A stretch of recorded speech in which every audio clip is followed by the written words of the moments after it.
Welcome to the Deep Dive.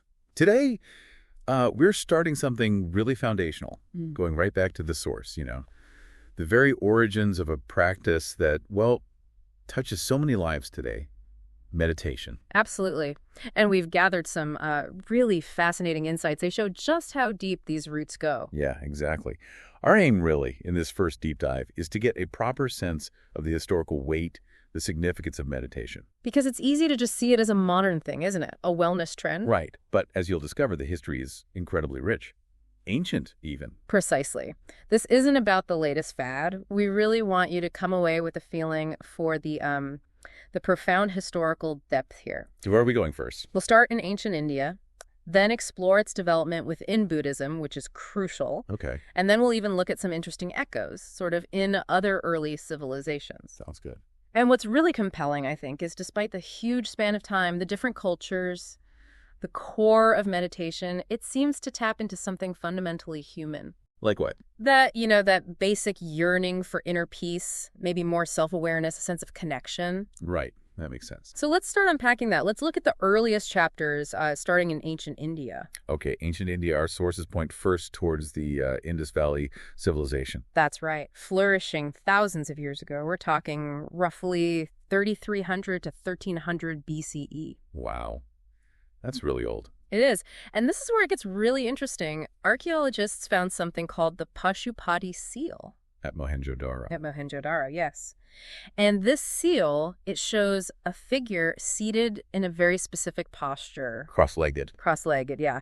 Very much like postures still used today. It's hard not to see a connection, really. So are we saying that's definitely meditation 5,000 years ago?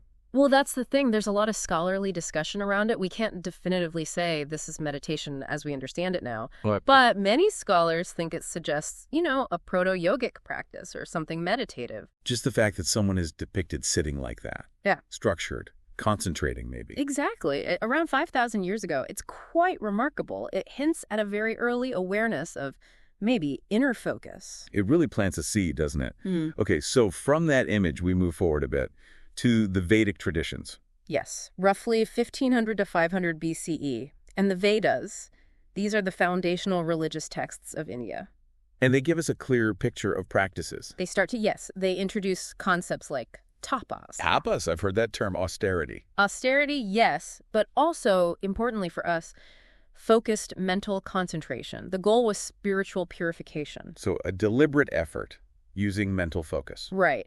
And the Rig Veda, which is the oldest Veda, it really emphasizes this focused contemplation. It's seen as a basis for later traditions. Okay, so we're moving from a picture on a seal to actual described practices involving the mind. Exactly. Which leads us naturally to the Upanishads. Right, the philosophical side, sort of extending the Vedas, around 800 to 200 BCE. Precisely. And the Upanishads are crucial because this is where we first see the term dhyana. Dhyana. And that translates directly as? Meditation. It's presented explicitly as a means to achieve self-realization, spiritual knowledge. So the focus shifts here, more internal? Very much so. The emphasis is on stilling the mind. The idea is that by doing that, you can perceive the unity between your individual self, the Atman, and the universal consciousness, Brahman.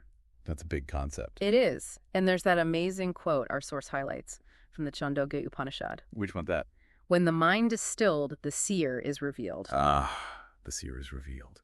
That really captures it, doesn't it? Quieting the mental chatter lets you see more clearly. Exactly. It perfectly encapsulates that core idea, transcends the ordinary busy mind, and you unlock a deeper understanding of reality. And that idea, stilling the mind, it feels very central to meditation even now. It absolutely remains central for many practices people engage in today. Okay, so Upanishads give us dhyana. Then we get to the Bhagavad Gita. Right, that incredibly influential scripture within the Mahabharata epic, around 200 BCE to 200 CE. And meditation's role here becomes even clearer, more defined. I'd say so, yes. The Gita presents meditation quite clearly as a path to enlightenment, and it's woven into the broader discipline of yoga. Okay. Think about Krishna's advice to Arjuna. The source quotes chapter 6, verse 13. Let me guess. Involves the mind. Yes.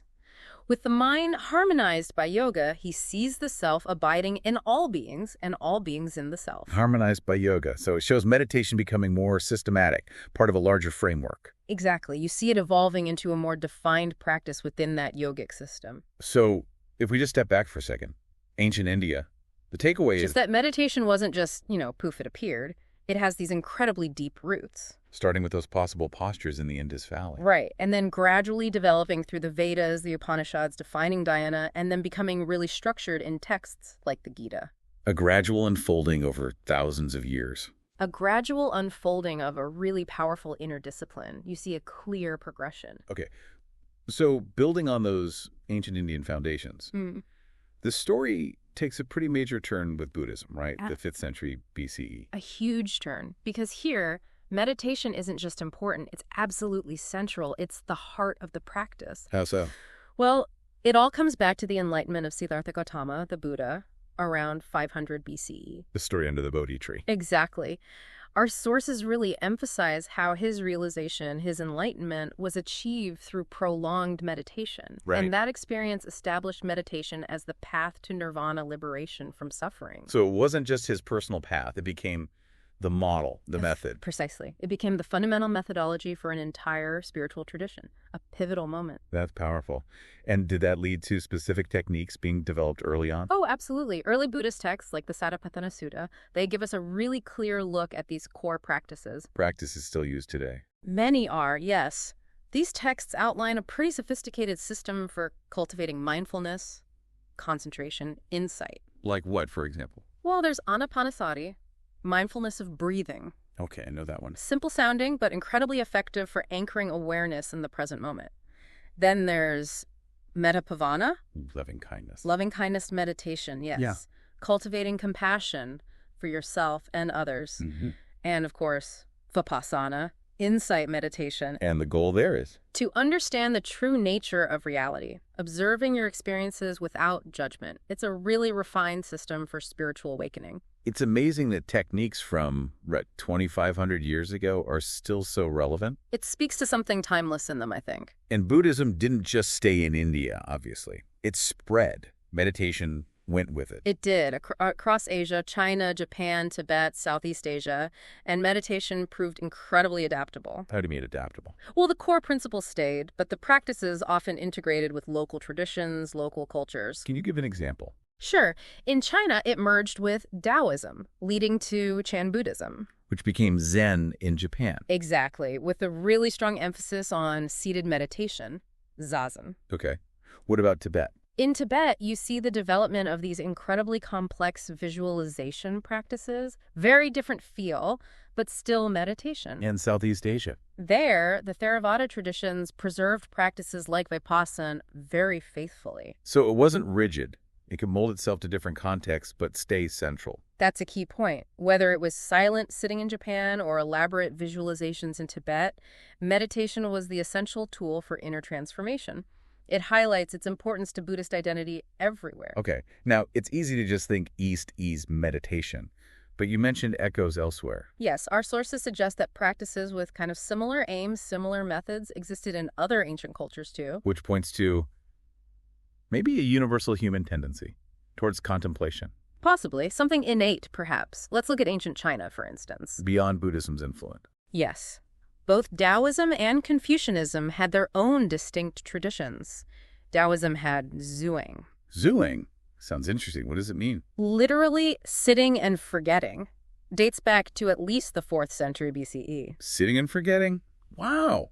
What's the goal? To empty the mind of conceptual thought, to align more deeply with the Tao, the natural way of the universe. That phrase, sitting and forgetting, really resonates. Letting go of mental clutter. It does capture it well. And then you have Confucianism. Which I usually think of as more about ethics, society. Primarily, yes. But Confucian scholars also practiced quiet sitting, self-reflection. For what purpose? More for moral cultivation, achieving inner harmony, which they believed was crucial for a stable society. So a different goal than the Taoists, but still using quiet introspection. Exactly. Texts like The Great Learning talk about it. It was about developing virtuous character through focused introspection, still a core practice of mental discipline.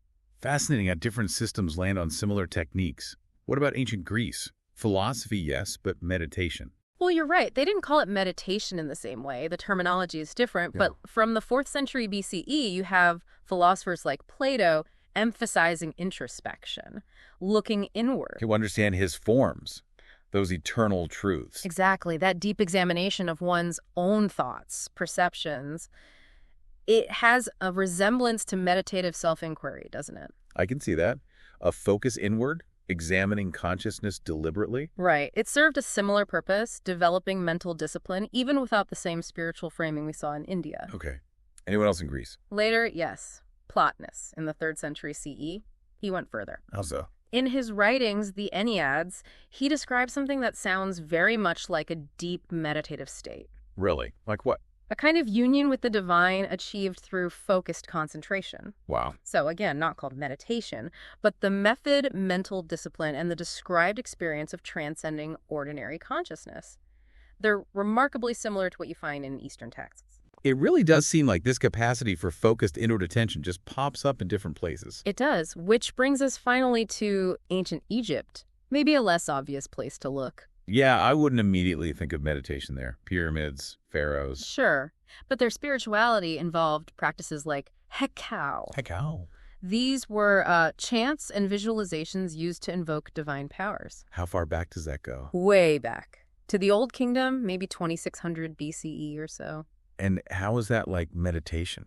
Well, these practices involved sustained concentration, vivid mental imagery. The aim was connecting with deities or cosmic forces. So more ritualistic, maybe? Perhaps more ritualistic than silent sitting, yes. Yeah. But they still required significant mental focus and directed attention. So even embedded in ritual, there's that underlying principle of focused mental engagement. Exactly. Distinct from the Eastern traditions, definitely, but it suggests a very early form of meditative awareness, using the mind deliberately for spiritual ends, predating many better-known traditions. It's quite something, tracing these threads across such different ancient worlds. Oh. Okay, so let's try and bring it all together, this initial deep dive.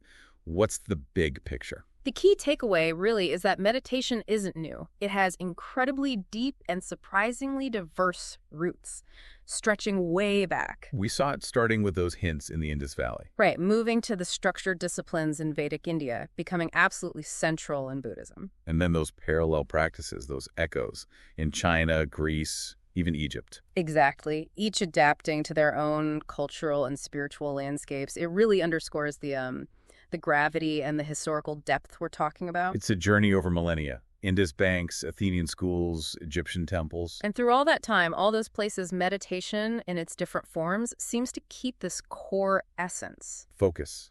Yeah. Awareness. Transformation. Yeah, focused attention, cultivating awareness, seeking some kind of inner transformation. It shows this isn't just a fleeting trend. It's deeply embedded in the human story. So understanding these ancient roots, it gives you a much deeper appreciation for its legacy today. Precisely. It's not just some recent wellness technique. It's got this rich, profound history tied into humanity's ongoing search for meaning, for peace.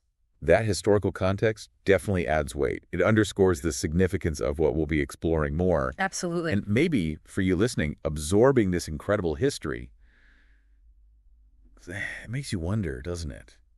Considering these ancient beginnings, what does the future hold for meditation?